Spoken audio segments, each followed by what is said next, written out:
ಈ ವ್ಯಕ್ತಿಯನ್ನು ಹೇಗೆ ಜಡ್ಜ್ ಮಾಡೋದು ನನಗೆ ಗೊತ್ತಾಗ್ತಾ ಇಲ್ಲ. ನೋಡಿ ನೋಡಿ ಮಾಡ್ಕೊಳ್ತಿರೋ ಅವತಾರ ನೋಡಿ.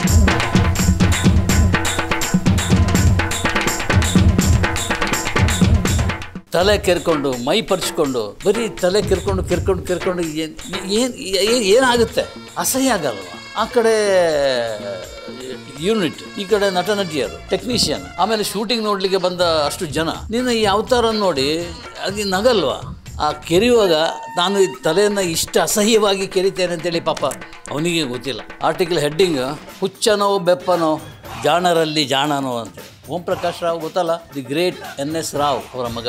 ಆಮೇಲೆ ಹುಚ್ಚ ಸಿನಿಮಾದ ಡೈರೆಕ್ಟರ್. ಅದು ಹೇಗೆ ಟೈಟಲ್ ಸೆಟ್ ಆಯ್ತು ಅಂತ ಗೊತ್ತಿಲ್ಲ. ಥೇಟ್ ಹುಚ್ಚನೆ. 3 ಹೆಂಡಿರ ಗಂಡ. ಅದು ಹೆಂಗೆ ಜೀವನ ಮಾಡ್ತಾರೋ, ಎಲ್ಲಿಂದ ದುಡ್ಡು ತರ್ತಾರೋ.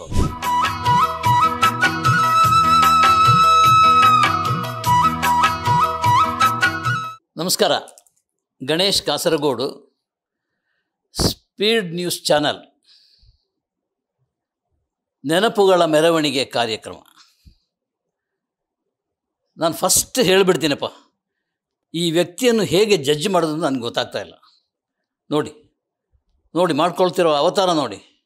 ತಲೆ ಕೆರ್ಕೊಂಡು ಮೈ ಪರ್ಚ್ಕೊಂಡು. ಇವರ ಹೆಸರು ಓಂ ಪ್ರಕಾಶ್ ರಾವ್. ಇತ್ತೀಚೆಗೆ ಸಿಕ್ಕಾಪಟ್ಟೆ ಟ್ರೆಂಡಿಂಗ್, ಸಿಕ್ಕಾಪಟ್ಟೆ ವೈರಲ್ ಆಗಿರುವಂಥ ಒಂದು ಫೋಟೋ, ಒಂದು ವಿಡಿಯೋ.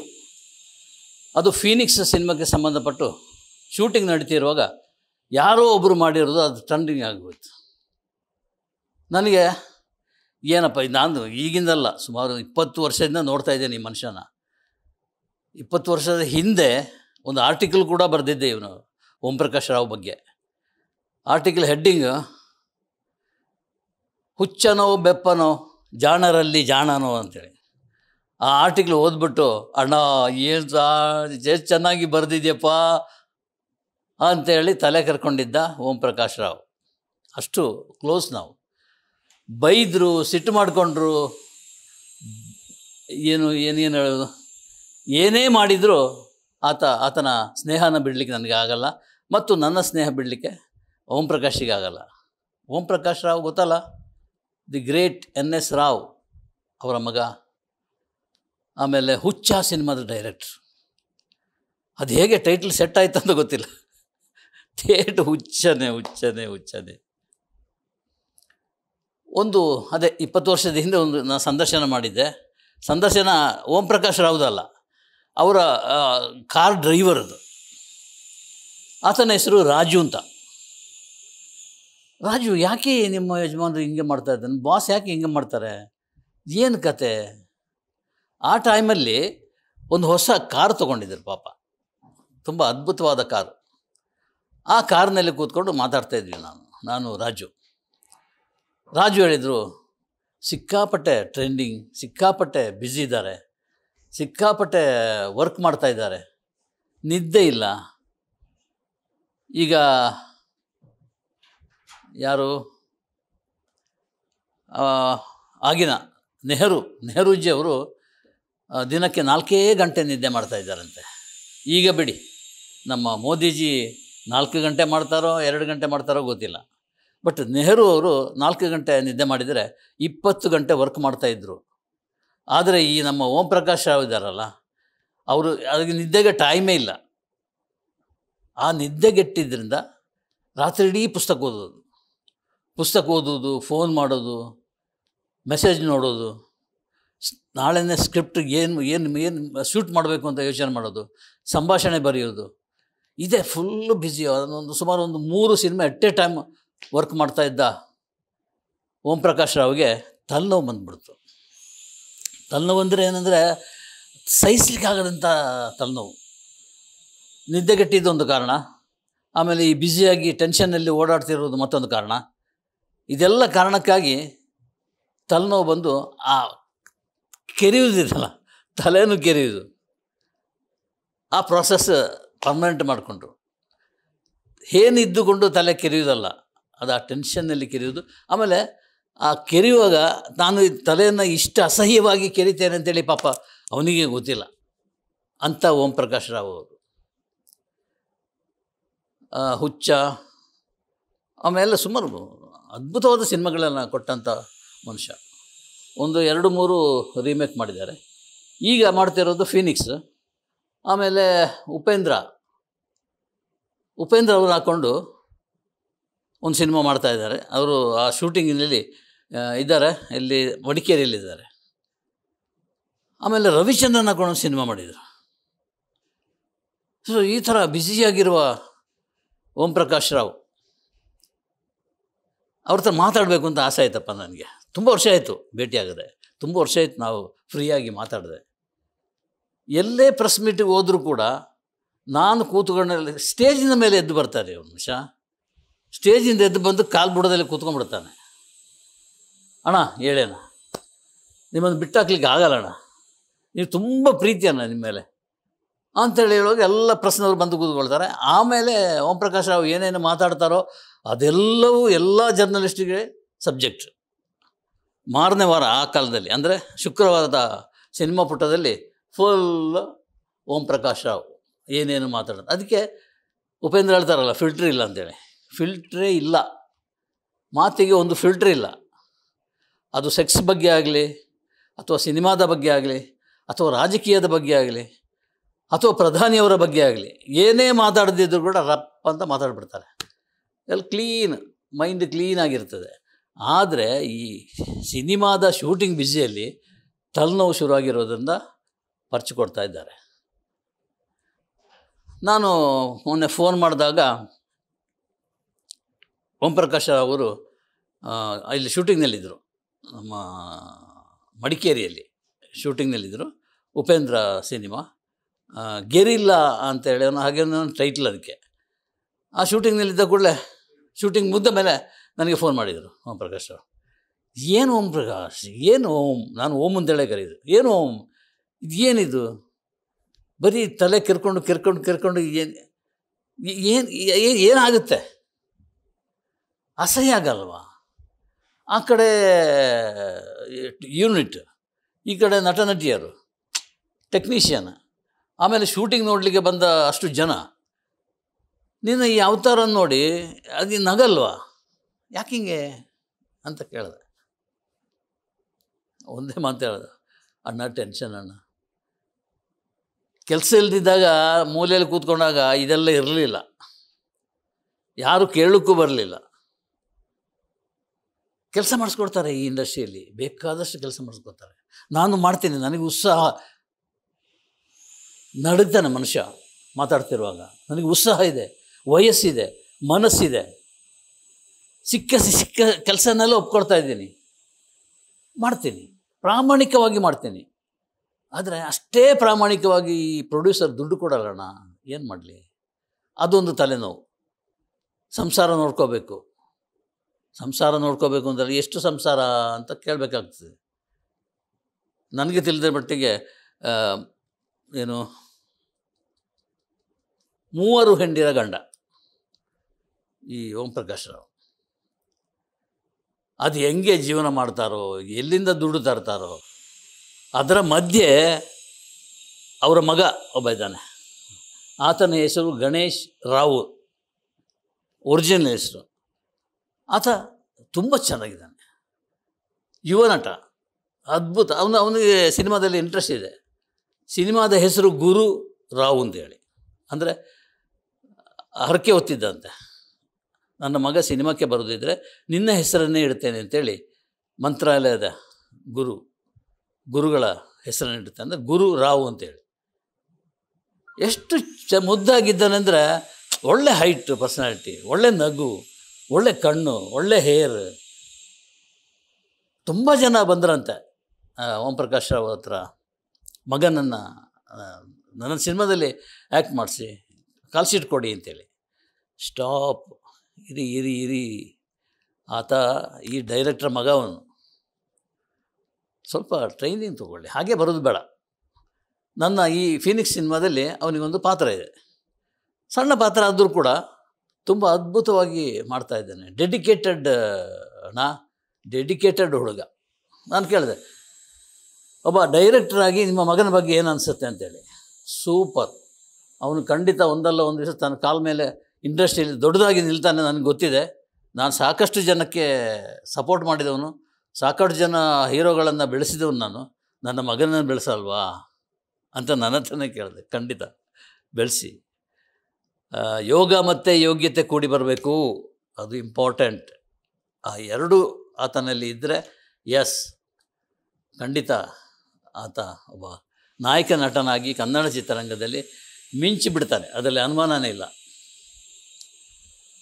ಹೀಗೆ ಮಗನನ್ನು ತರಬೇಕು, ಅವನಿಗೆ ಟ್ರೈನಿಂಗ್ ಕೊಡಬೇಕು, ಈ ಸಿನಿಮಾದಲ್ಲಿ ಫಿನಿಕ್ಸ್ನಲ್ಲಿ ಆ್ಯಕ್ಟ್ ಮಾಡಿಸ್ತಾ ಇರೋದು ಇತ್ಯಾದಿ ಇತ್ಯಾದಿ ಎಲ್ಲ ಮಾತಾಡಾಯಿತು. ಮಾತಾಡಿದ ಮೇಲೆ ನಾನು ಈ ಸಬ್ಜೆಕ್ಟಿಗೆ ಬಂದೆ, ಯಾಕೆ ತಲೆಗೆರ್ತೀನಿ ಅಂತ ಹೇಳಿದೆ. ಇಲ್ಲಣ್ಣ, ಅದು ಇಲ್ಲಿ ಏನು ಈ ಶೂಟಿಂಗ್ ನಡೀತಾ ಇರುವಾಗ ಅವರು ಸರಿಯಾಗಿ ಮಾಡಲ್ಲ, ಅವರಿಗೆ ಸರಿ ಕನ್ನಡ ಉಚ್ಚಾರಣೆನೇ ಸರಿ ಇಲ್ಲ, ಅವ್ರಿಗೆ ಬೈಬೇಕು, ಉಗಿಬೇಕು, ಹೊಡಿಬೇಕು. ಅದು ಮಾಡದಿದ್ದರೆ ಅಲ್ಲಿ ಬರೋದು ನನಗೇನು ಬೇಕೋ ಅದು ತಗೊಳ್ಳೋದು ನನ್ನ ಕೆಲಸ, ಅದು ತಗೊಳ್ಳೋವರೆಗೆ ನಾನು ಬಿಡಲ್ಲ ಅಂತೇಳಿ ಹೋಗಿ ಸುಮ್ಮನೆ ಕೂತ್ಕೊಂಡ್ಬಿಡ್ತೀನಿ. ಆಗ ನಮ್ಮ ಟೀಮ್ ಶುರು ಮಾಡ್ತದೆ, ಎಲ್ಲ ಹತ್ರ ಬಂದು, ಗುರುಗಳೇ ನೀವು ಹೀಗೆ ಕೂತ್ಕೊಳ್ಬಾರ್ದು, ನೀವು ನಮಗೆ ಉಗಿಬೇಕು, ನೀವು ತಲೆ ಕೆರಿಬೇಕು, ನಿಮ್ಮನ್ನು ಆ ಥರನೇ ನಾವು ನೋಡಬೇಕಾದ್ದು, ಅದರ ಹೊರತು ನೀವು ಡಲ್ಲಾಗಿ ಕೂತ್ಕೊಂಡ್ರೆ ನಮ್ಗೆ ನೋಡಲಿಕ್ಕೆ ಆಗಲ್ಲ ಅಂತ ಅವರು ಬೈಲಿಕ್ಕೆ ಶುರು ಮಾಡಿದರು. ಈ ವಿಡಿಯೋ ಮಾಡಿದ್ದಾರಲ್ಲ ಅವರು ನಾನು ಬೈಯೋದನ್ನು ಮತ್ತು ನಾನು ತಲೆ ಕೆರ್ಕೊಳ್ಳೋದನ್ನು ಮಾತ್ರ ವಿಡಿಯೋ ಮಾಡಿದ್ದಾನೆ, ಆದರೆ ನನ್ನನ್ನು ಬೈಯೋದನ್ನು ಅವರ ತಲೆ ಕೆರ್ಕೊಳ್ಳೋದನ್ನು ಯಾರೂ ವಿಡಿಯೋ ಮಾಡಿಲ್ಲ. ನೋಡಿ ಇದು ಪರಿಸ್ಥಿತಿ ಅಂಥೇಳಿ ಜೋರಾಗಿ ನಕ್ಬಿಡ್ತಾರೆ ನಮ್ಮ ಓಂ ಪ್ರಕಾಶ್ ರಾವ್. ಒಂದು ದಿವಸ ಕಂಠೀರವ ಸ್ಟುಡಿಯೋಕ್ಕೆ ಹೋಗ್ತಾಯಿದ್ವಿ, ಎಲ್ಲ ಫ್ಯಾಮಿಲಿ ಎಲ್ಲ ಬಂದಿದ್ದರು ಊರಿಂದ, ಅವರಿಗೆಲ್ಲ ಸ್ಟುಡಿಯೋನ ತೋರ್ಸೋಣ ಅಂತ ಕರ್ಕೊಂಡೋಗಿದ್ದೆ.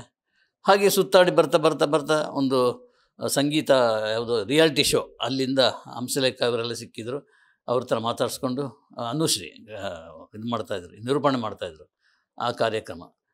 ಹೊರಗೆ ಬರ್ತಾ ಇರುವಾಗ ಕಂಡರು ನಮ್ಮ ಗೆಳೆಯರು ಓಂ ಪ್ರಕಾಶ್ ರಾವ್. ತುಂಬ ಸಮಯ ಆಗಿತ್ತು ಭೇಟಿಯಾಗಿ.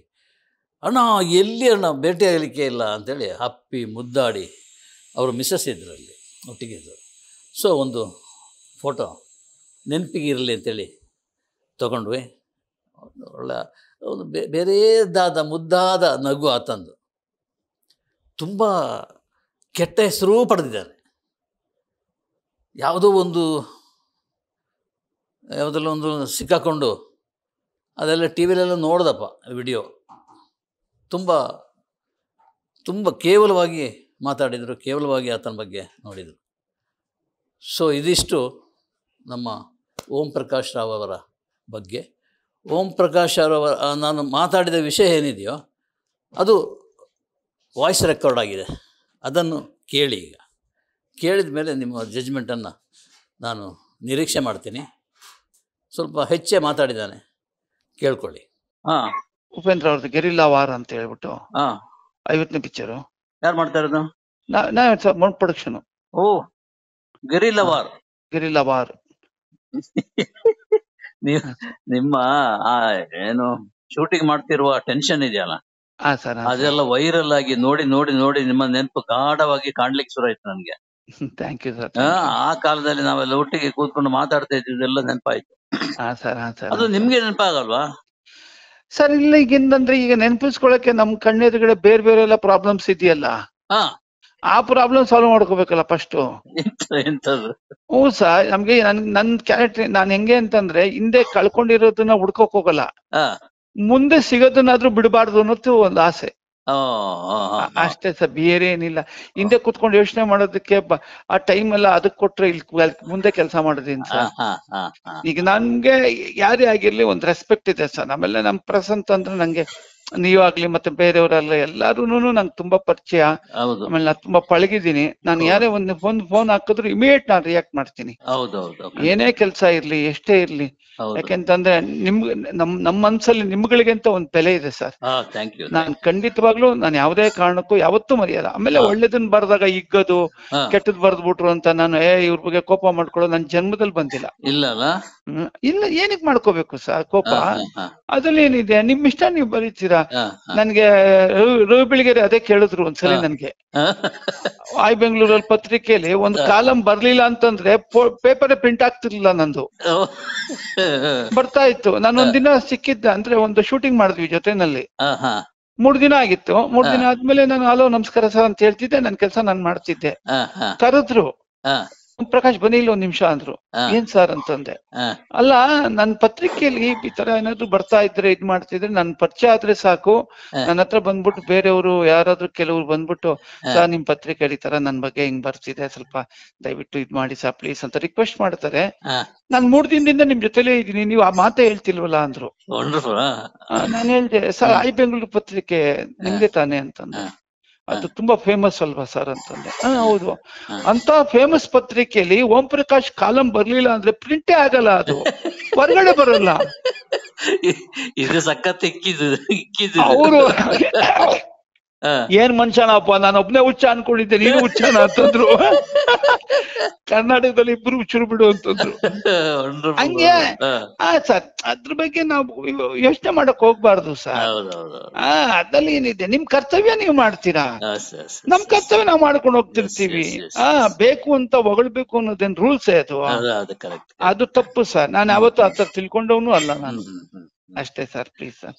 ಈಗ ಹೇಗಿದ್ದೀರಿ ನೀವು? ನಾನು ಆರಾಮಾಗಿದ್ದೇನೆ sir. Good sir. Okay okay. ಅದೇ ಮಾತಾಡದೆ ತುಂಬಾ ಸಮಯ ಆಯ್ತಲ್ಲ, ಸರ್ ಮನಸಾರೆ ಮಾತಾಡ್ಬೇಕು ಅಂತ. ಅಯ್ಯೋ ಸರ್, ಒಂದ್ ಒಳ್ಳೆ ಕಾಫಿ ಕುಡಿಯೋಣ. ಖಂಡಿತ. ನಿಮ್ಗೆ ಯಾವಾಗಾದ್ರೂ ಅನ್ಸುತ್ತೆ ಒಂದ್ ಪ್ರೋಗ್ರಾಮ್ ಮಾಡೋಣ. ಆಯ್ತು, ಖಂಡಿತ ಖಂಡಿತ. ಆಮೇಲೆ ಈ ವಿಷ್ಣುವರ್ಧನ್ ಇದು ಸಿಕ್ಕಿದ ಬಗ್ಗೆ ಏನಾದ್ರು ಹೇಳಲಿಕ್ಕಿದ್ಯಾ? ಏನ್ ಸರ್? ಅಯ್ಯೋ ತುಂಬಾ ಸಂತೋಷ ಸರ್.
ಅವಾಗ ಅದ್ ಇಟ್ಕೊಂಡಿದ್ದೆ ಸರ್ ನಾನು. ಅವಾಗ ಅದನ್ನ ನಾನು ಯಾವಾಗ್ಲೂ ಯೂಸ್ ಮಾಡ್ತೀನಿ. ಆಮೇಲೆ ನನ್ಗೆ ತುಂಬಾ ಸಂತೋಷ ಆಯ್ತು, ವಿಷ್ಣು ಸಾರ್ಗೆ ಕರ್ನಾಟಕ ರತ್ನ ಕೊಟ್ಟಿದ್ದಾರೆ. ನಿಜವಾಗ್ಲೂನು ಅಷ್ಟು ಅಂದ್ರೆ ಅಷ್ಟೊಂದು ಸಂತೋಷ ಆಯ್ತು ಸರ್ ನಿಜವಾಗ್ಲೂ.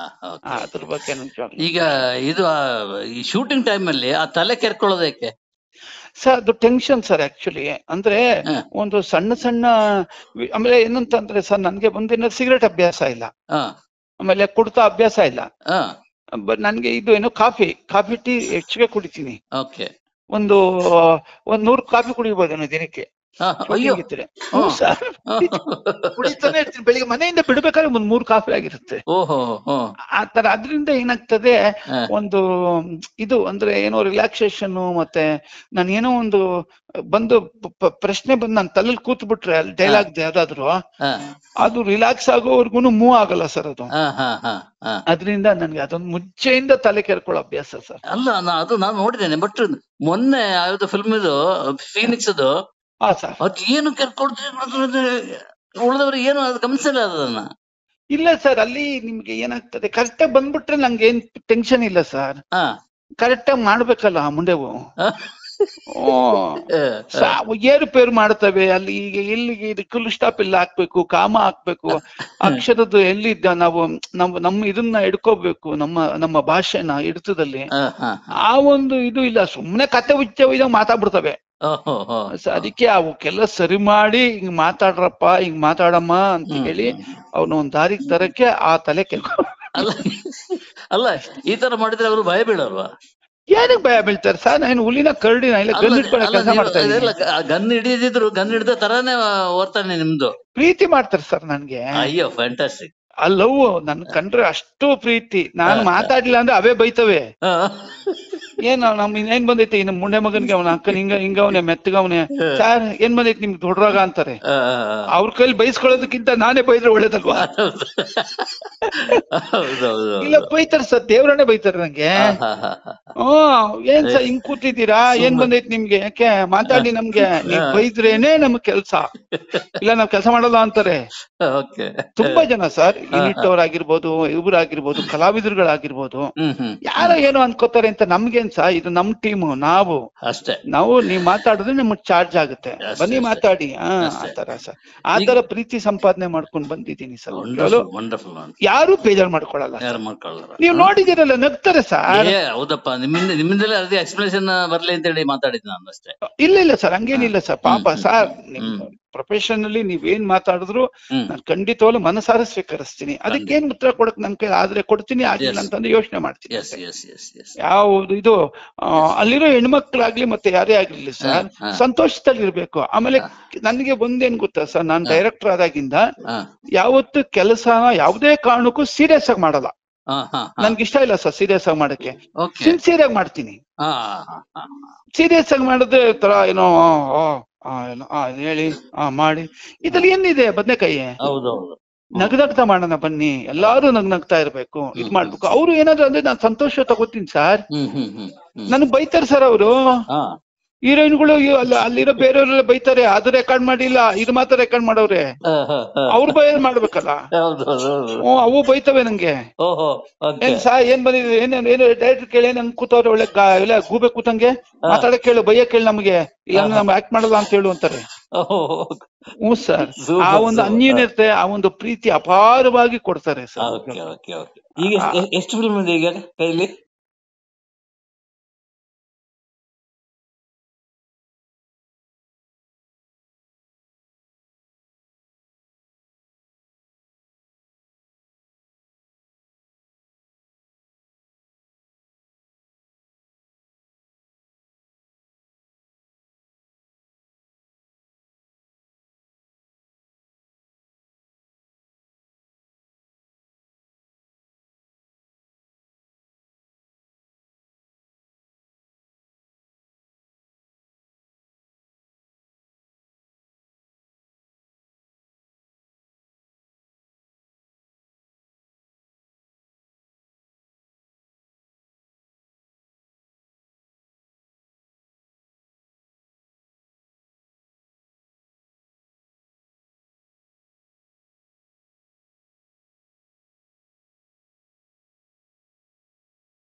ಕೇಳಿದ್ರಲ್ಲ, ಇದು ನಿಮ್ಮ ಎಲ್ಲರ Om Prakash Rao, the great director.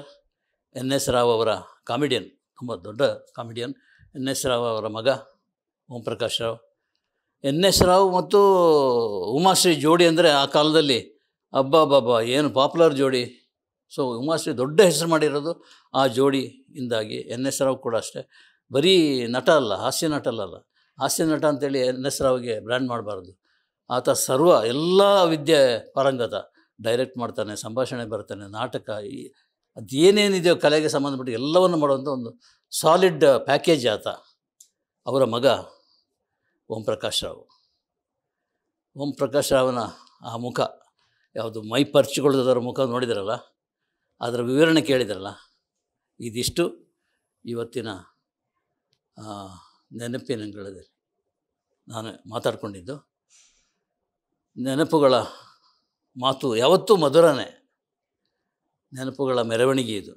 ಆ ಮೆರವಣಿಗೆಯಲ್ಲಿ ಓಂ ಪ್ರಕಾಶ್ ರಾವ್ ಸೇರಿಕೊಂಡಿದ್ದಾರೆ. Okay, thank you very much.